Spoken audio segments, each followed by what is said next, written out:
here with Dr. Nario. Dr. Nario is with Biointegrative Health Center, where they do all kinds of really cool treatments. I think they're really cool treatments, IV drips and so on. You can check out Biointegrative Health Center online. They have a website. You can go find that. They're in Reno, Nevada. If you want to reach out to me for any reason, you have questions, you can get me at stevemain.com. And we really want to encourage you, if you have questions on this topic or any other topic, put them in the comment section. And usually the doctors that we work with can get back to you and answer that question. Or if you have topics that you want us to cover with Dr. Nario or somebody else, put those in the comment section. So thanks for being with us again, Dr. Nario. Hi, Steve. Always a pleasure. All right, so we're going to talk about potassium, the importance of it and so on. But right off the top, what would you say about potassium? What is this stuff? Well, Steve, when we hear about potassium, we always think of what? Bananas, right? Well, should we? That's a bigger question. You'll find out later as I expound on this statement. But potassium is a mineral found in food that we eat and also supplements that we take. And it's basically an electrolyte. And electrolytes conduct electrical impulses throughout the body. And with potassium, I want to describe that as a major intracellular or inside the cell type of electrolyte. And it exchanges with sodium. And sodium, again, is the opposite of potassium, which is the prominent electrolyte that is outside the cell. So this balance of potassium, sodium exchange is actually the one that maintains the pumps of our cells. That makes our cells functional. And again, labs, we would always hear this from your doctors. It should be 3.5 to 4.5 millimoles per liter. And again, not everybody should be on potassium. I have to make sure I mention that there, because kidneys and heart problems kind of limits the intake of this electrolyte, and that's why we need physician supervision when we're on this. Very interesting. So I know there's a whole bunch of benefits with potassium, and it's very important. But I just want to go through three benefits that just kind of pop into your head, or main ones that you would pick, 1, 2, 3. So what would you say number one, or one of the first benefits of potassium? What would that be? Well, Steve, number one, always the heart. And such a function of the potassium is to prevent or manage even high blood pressure. In studies, high potassium intake, meaning normal ranges, I'm not saying super exaggerated potassium intake orally, and low sodium intake actually leads to cardiovascular disease and stroke. So high potassium is not good at all. We always have to do it the right dosing. And untreated high potassium levels always leads to heart problems. So high levels always are related to irregular heartbeats. So fun fact, so for everybody to remember this easy, potassium chloride is used for lethal injection for criminals. So these are for execution purposes. And that's why they die, because of a heart arrhythmia or heart abnormality in terms of beating.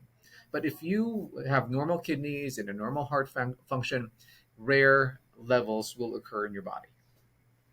Very interesting. So you want to get the right amount, and I have a question for that after we get through these benefits. So what would be a second benefit of potassium? Steve, another popular one for potassium would be muscle relaxation. Remember, when we think about cramps during training, usually adrenaline initiates this contraction in the training muscles, leading to constriction, thus pain. This is when potassium now will enter into your cell to actually neutralize this, and what we call hyperpolarize. In layman term, it makes it numb from being overstimulated by the adrenaline, thus leading to relaxation of muscles and also less pain.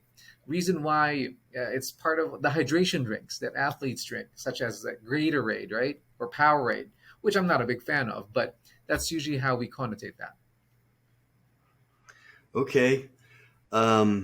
So if you have too much potassium, could that cause cramps? I know not enough might cause them, but could that be possible? It's more on the side of Not low enough. potassium rather than high. Okay.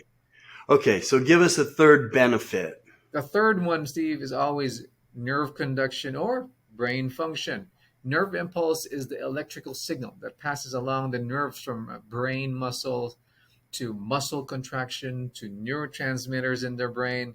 It's like a piston producing power. To generate a nerve impulse, or what we call action potential, it involves movement of the sodium, which I mentioned a while ago, inside the cell, and potassium will be going out of the cell, which is specifically the nerve cells or neurons. A good way to remember this for our people out there is the analogy of when you exercise with a rope, it's attached to the wall, and you see these ropes like flowing fluidly and properly. They need arm strength to move them up and down. So if you're lacking in this power and flow, the nerves won't be able to transmit well. And again, lower function of the brain, weaker muscles, and altered mood. So that movement of those ropes are indication of potassium going out and sodium going in, thus making it move fluidly. Okay. Potassium's important. So now what I really want to get to, and you kind of alluded to it, I noticed with potassium supplements, the recommended daily allowance is really high. So we're supposed to get a lot of potassium. But if you look at like a multi-mineral or some of the different supplements that potassium is in, it's always a very small amount. Right. So, and I know the recommended daily allowances, I consider that, the bare minimum Mm, for whatever it's listed. But for potassium, it's really high. And if you're just taking supplements, you'd have to take a lot. right. So am I making sense? Why is that? Why is the potassium so low? Like in my trace mineral formula, it's high in everything, but it's only 2% of Mhm. potassium. Why is that? Right. So, Steve, again, the supplements that we get from the market, again, there's a protective measure that they're doing so that they won't be overdosing on potassium. It's as I mentioned to you, the I guess repercussions of high potassium affecting the heart. But the thing here is, let's go back to the basics. The USDA, as always, has recommended the dietary allowance or RDA of 4.7 grams of potassium for healthy adults. And the ones that we see in supplements are usually in the range of 100 to 500 milligrams in the form of potassium gluconate or citrate. Those are the more common ones. There are some more out there. And always now go back to our favorite, okay, banana, right? So banana as actually has 450 milligrams of potassium, and you would be surprised that actually banana is not putting potassium in you as we expect it to be compared to other food sources. It's only number 13 in the fruit category. Makes you think if an ad campaign is out there for bananas to make money. That's why this recommendation was started. Right? But again, the number one is actually the stinky durian. I don't know if you're familiar with that. And it's number one. It contains 1,000 milligrams of potassium. Another one is cooked beets, 13,100 milligrams, and this is the highest one actually on top of the list. That is rich in potassium. But my point here is, as you can see, that's why the limit of supplements are not that high, because we are expected to eat food during our daily life to add more potassium in our system. And again, this is more of a safety measure. And again, going back to my point, would you, again, there's another fun fact for everybody. Would you believe clams have more potassium than bananas, which is actually 530 milligrams?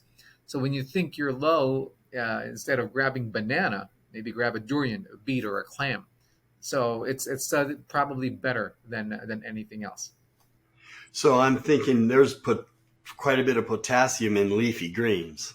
There, actually, that is the higher source of potassium. If you look at the list, and you can Google this anywhere, that banana really does not register as high as anything else for potassium. Okay. But I'm hearing what you're saying. The point is they don't want to put so much potassium in a supplement Mhm. because it's abundant in multiple foods. Is that right? That is correct. That is correct. Okay.